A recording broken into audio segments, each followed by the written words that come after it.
लीलावती का परिवार बहुत गरीब था। उसका बेटा अभिजीत और बहू ममता वैष्णो माता के दर्शन करके अपने घर वापस आ रहे थे। तभी झमाझम बहुत जोरदार बारिश होने लगी। आसमान में बिजली कड़कने लगी। माँ, जल्दी से चलो वरना हमारी ट्रेन छूट जाएगी। हाँ बेटा, माता रानी के दर्शन तो हो ही गए हैं। आने वाली संतान के स्वागत में ऊपर वाले ने बारिश भी बहुत तेज कर दी है। अब जल्दी से हमें घर पहुंचना होगा क्योंकि डिलीवरी किसी भी समय हो सकती है। माँ, मैंने तो पहले ही कहा था कि डिलीवरी का वक्त है, अभी इतनी दूर जाना ठीक नहीं है, पर आप लोगों ने मेरी बात मानी ही नहीं।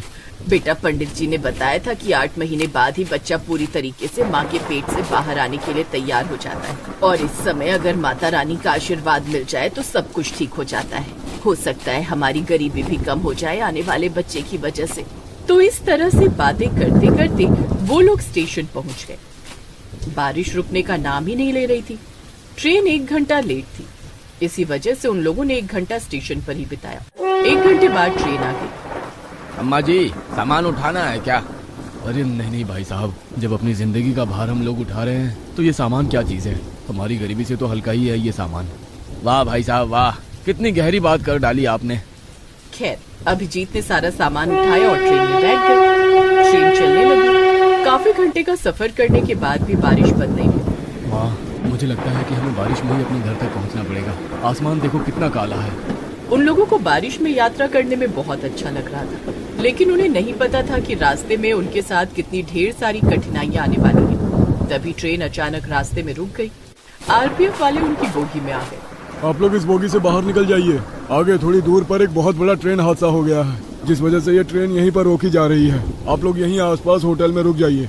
अरे ऐसे कैसे भाई साहब, हमने पूरा टिकट लिया है, यात्रा तो पूरी कराइए।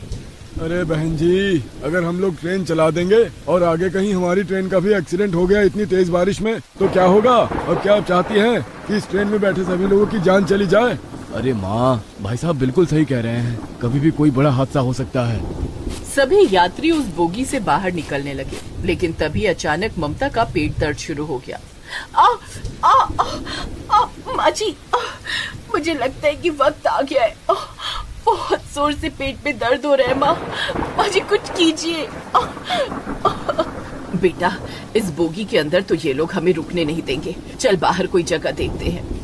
वो लोग ममता को लेकर ट्रेन के बाहर निकल आए। माँ, अब क्या किया जाए? हमारे पास इतने पैसे भी नहीं बचे हैं कि किसी अस्पताल ले चले या फिर कोई होटल ले सके। सारे पैसे तो खत्म हो गए।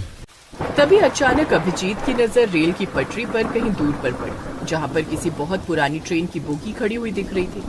कुछ लोग उसी डिब्बे के अंदर घुस रहे थे। माँ, वो देखो, सब लोग उस पुरानी बंद पड़ी बोगी में घुस रहे हैं। इस बारिश में हम गरीब लोगों के लिए इससे अच्छी रुकने की जगह कोई नहीं हो सकती है। चलिए जल्दी चलते हैं, फिर आगे सोचते हैं क्या करना है। कम से कम सबसे पहले बारिश से तो बच जाए। बाजी, अब मुझसे दर्द बर्दाश्त नहीं होता बाजी।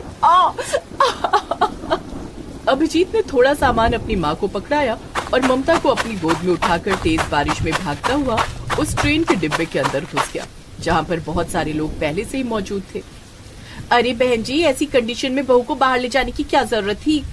बहन जी, अब क्या बताऊं मैं आपको, सब मेरी ही गलती है। आखिरी महीना चल रहा था और मुझे ही वैष्णो माता के दर्शन कराने थे अपनी बहू को। वो लोग सब बात कर ही रहे थे कि तभी ममता फिर जोर जोर से चीखने लगी। माँ जी, अब तो लगता है आपकी बहू की डिलीवरी इसी ट्रेन की बोगी में होगी। ऐसा कीजिए, जितने भी मर्द हैं वो लोग दूसरी बोगी में जाकर रुके। हम लोग जल्दी आप लोग को खुशखबरी देते हैं। बहू चिंता मत कर, हम सब तेरे साथ हैं। हम सब भी गरीब हैं और गरीबी की वजह से इस बोगी में रुके हुए हैं। उन लोगों की ये मदद देखकर अभिजीत और उसकी माँ लीलावती बहुत खुश हुए। अभिजीत और बाकी के आदमी दूसरी बोगी में जाकर ठहर गए। इधर सारी औरतों ने मिलकर ममता की डिलीवरी कर दी। उसका एक बेटा पैदा हुआ इस ट्रेन में। अभिजीत, बधाई हो, तू बाप बन गया। अभिजीत दूसरी बोगी में था। ये सुनकर वो बहुत खुश हुआ और उस बोगी में जितने भी आदमी थे वो भी बहुत खुश हुए। क्या बात है भाई साहब, इस बारिश में हम सारे लोग बहुत परेशान थे। आगे किसी ट्रेन का एक्सीडेंट हो गया है जिससे बहुत सारे लोग डरे हुए थे, लेकिन आपने बाप बनकर एक छोटी सी खुशी हम सारे लोगों को दी है। चलिए चलकर देखते हैं। माँ, क्या हम लोग उस बोगी में आ सकते हैं? हाँ हाँ बिल्कुल। अभिजीत के साथ उस बोगी में जितने आदमी थे वो लोग भी अब उस बोगी में आ गए जहाँ पर ममता ने एक बच्चे को जन्म दिया था। अब आप लोगों को परेशान होने की कोई जरूरत नहीं है। मैं एक अस्पताल में नर्स का काम करती हूँ पिछले 20 सालों से। मेरे पास कुछ दवाइयाँ और इंजेक्शन भी हैं। मैं लगा देती हूँ बच्चे को। कुछ देर बाद अंधेरा होने लगा और माइक पर किसी ने ऐलान किया, यहाँ पर आसपास जितने भी यात्री रुके हुए हैं वो वहीं पर रुके रहें, क्योंकि बारिश की रफ्तार बढ़ती जा रही है। हमारे आर्मी के जवान आपके पास ही मौजूद है। अगर किसी को भी कोई तकलीफ होगी तो वो उन्हें बचा लेंगे। अब जब तक बारिश बंद नहीं हो जाती, आगे का रास्ता क्लियर नहीं हो जाता, आप सब लोग सुरक्षित रहें। आप सभी को खाना मिलता रहेगा सरकार की तरफ से। तो अब रात को उन लोगों ने उस बंद पड़ी पुरानी ट्रेन की बोगी को ही अपना घर बना लिया। जिनके पास जो भी कंबल और चादर थे, उनसे उन लोगों ने उस बोगी के अंदर ही बिस्तर बना लिया। 3 दिन बीत गए लेकिन अभी तक बारिश बंद नहीं हुई। ये तो अच्छा हुआ कि सरकार की तरफ से हमें खाना मिल रहा है और हमें मुफ्त में रहने की जगह भी मिल गई। माँ जी, सबसे अच्छी बात तो ये है कि हमें यहाँ पर इतने अच्छे अच्छे लोग मिल गए जिन्होंने हमारी मदद की, वरना इतनी तेज बारिश में बहुत कुछ गलत हो सकता था हमारे साथ।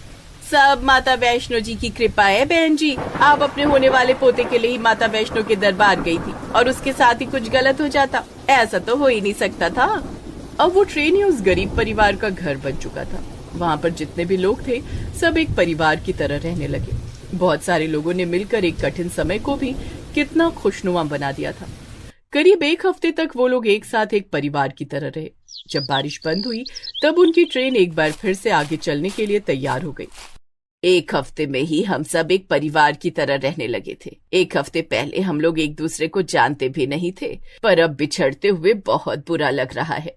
किसी ने क्या खूब कहा है कि आते जाते खूबसूरत आवारा सड़कों पे कितने अनजान लोग मिल जाते हैं, उनमें से कुछ लोग भूल जाते हैं, कुछ याद रह जाते हैं।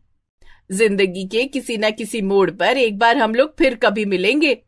तो इस तरह एक दूसरे से विदा लेकर सब लोग अपनी अपनी सीट पर बैठ गए। ट्रेन एक बार फिर से चल पड़ी। अभिजीत अपनी माँ, अपनी पत्नी और अपने नवजात बच्चे को लेकर जैसे ही अपने घर पहुंचा, वहां पर घर था ही नहीं। वहां चारों तरफ दलदल था। वो लोग हैरान हो गए। आसपास के लोगों से अभिजीत ने पूछा, अरे भाई साहब, ये सब क्या हो गया? ये सारे घर कैसे तबाह हो गए? मैं भी यहीं पर एक झोपड़पट्टी में रहता था। बहुत बहुत बधाई हो आपको। मेरा घर तबाह हो गया और आप मुझे बधाई दे रहे हैं? मैं बधाई इसलिए दे रहा हूँ क्योंकि आप लोग कम से कम जिंदा तो हैं। आप यहाँ से सही टाइम पर निकल गए थे, क्योंकि आपके जाने के बाद यहाँ पर इतनी खौफनाक बारिश और लैंडस्केप हुआ जिससे सारे घर तबाह हो गए।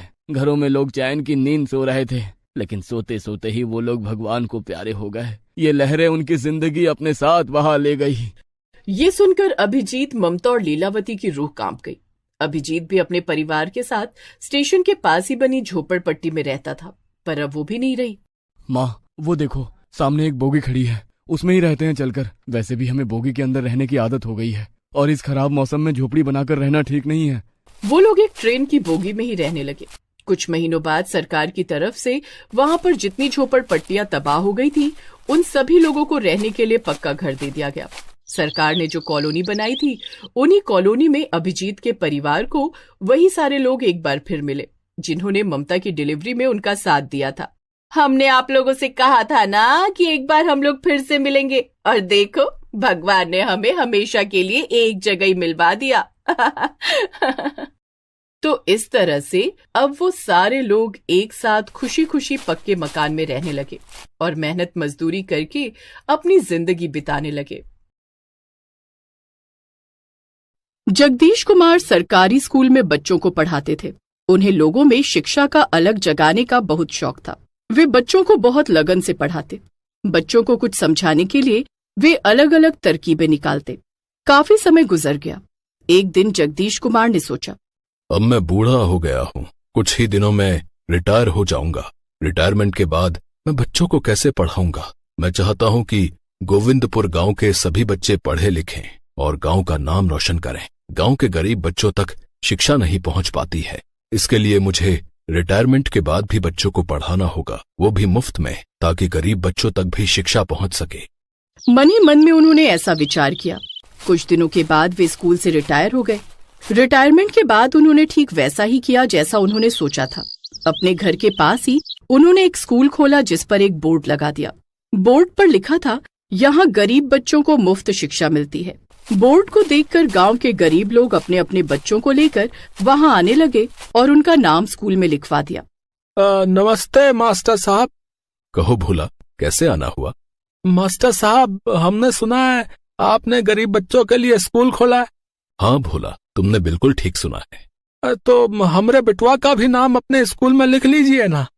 हाँ, क्यों नहीं भोला, आज से तुम्हारा बेटा मेरे स्कूल में पढ़ेगा। इसे यहीं छोड़ जाओ और पूरे गांव में खबर कर दो कि उन सभी बच्चों के माता पिता जो अपने बच्चों की फीस नहीं भर सकते, वे उन्हें पढ़ाने के लिए मेरे स्कूल में ले आएं। अच्छा मास्टर साहब, आपका बहुत बहुत धन्यवाद। भोला पूरे गांव में ये बात कह देता है, जिसके बाद सभी गरीब माता पिता अपने अपने बच्चों को जगदीश कुमार के स्कूल में ले आते हैं। इस तरह जगदीश कुमार गांव के गरीब बच्चों को मुफ्त शिक्षा देने लगते हैं। बच्चों को मास्टर साहब के पढ़ाने का तरीका बहुत पसंद आता है।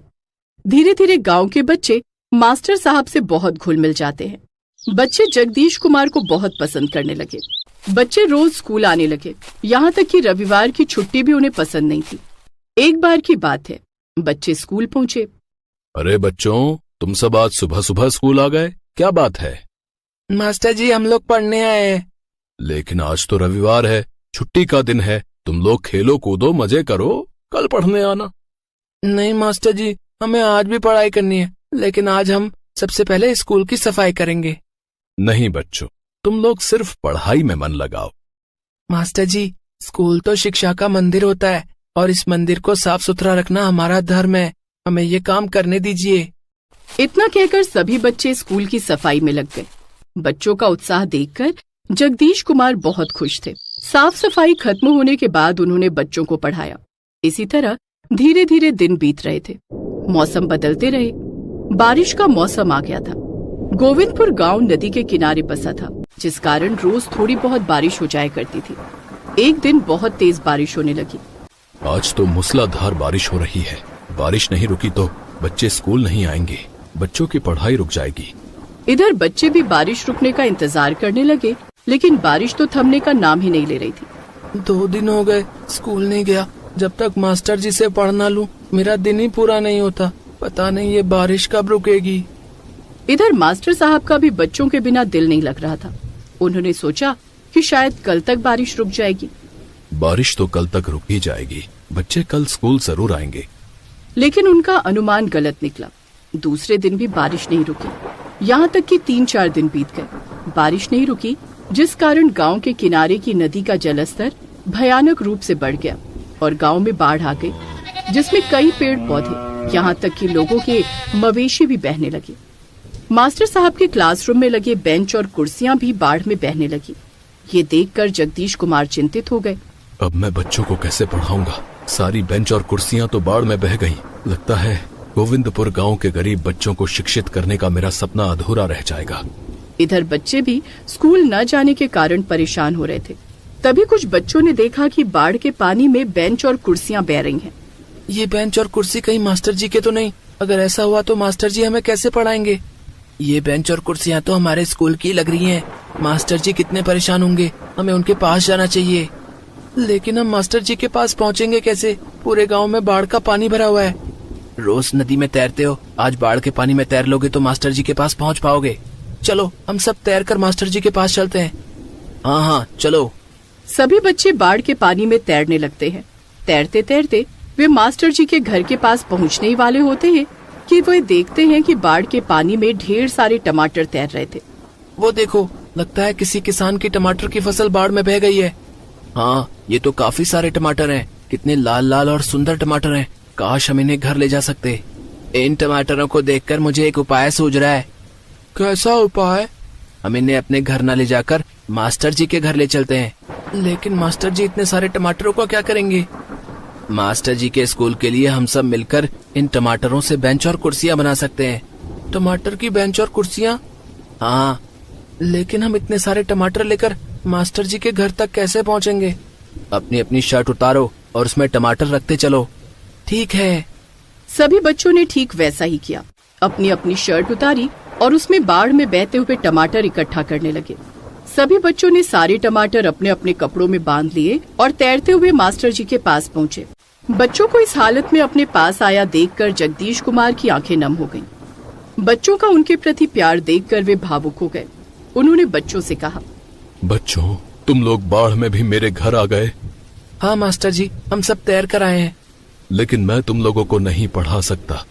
क्यों मास्टर जी? क्योंकि बाढ़ में सारी बेंच और कुर्सियां बह गई हैं। तो क्या हुआ मास्टर जी, हम नई बेंच और कुर्सियां बना देंगे। लेकिन तुम लोग नई बेंच और कुर्सियां कैसे बनाओगे? इस बारिश में तुम्हें लकड़ियां कहाँ मिलेंगी? मास्टर जी, हम नई बेंच और कुर्सियां टमाटर से बनाएंगे। टमाटर से बेंच और कुर्सियां कैसे बनेंगी? ये कैसे हो सकता है? इतने सारे टमाटर आएंगे कहाँ से? तभी सभी बच्चों ने अपने अपने कपड़ों के गट्ठर खोले और जगदीश कुमार के सामने टमाटर का ढेर लगा दिया। ये तो बहुत सारे टमाटर हैं। ये तुम लोगों को कहाँ मिले? मास्टर जी, ये टमाटर बाढ़ के पानी में बह रहे थे। हमने इन्हें अपने कपड़ों में इकट्ठा कर लिया। हम इन टमाटरों से बेंच और कुर्सी बनाएंगे, जिस पर आप और हम लोग बैठकर पढ़ सकेंगे और आप हमें पढ़ा सकेंगे। लेकिन इस काम में वक्त लग सकता है। तुम लोग अपने अपने माता पिता को बताकर तो आए हो ना, नहीं तो उन्हें तुम लोगों की चिंता होगी। मास्टर जी, आप चिंता मत कीजिए। हमारे माता पिता को पता है कि अगर हम उनके पास नहीं है तो आपके पास ही होंगे और सुरक्षित होंगे। आप आराम से बैठ जाइए। जगदीश कुमार बैठ जाते हैं और सभी बच्चे काम शुरू करते हैं। वे बच्चों को काम करते हुए देखने लगे। इस काम में 2 दिन लग जाते हैं। अब बारिश भी रुक गई थी और बाढ़ का पानी भी धीरे धीरे उतरने लगा था।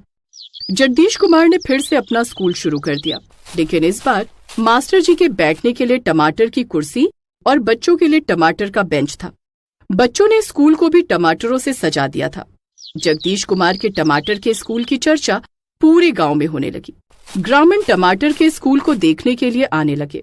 अरे वाह मास्टर साहब, आपका टमाटर का स्कूल तो बहुत ही न्यारा है।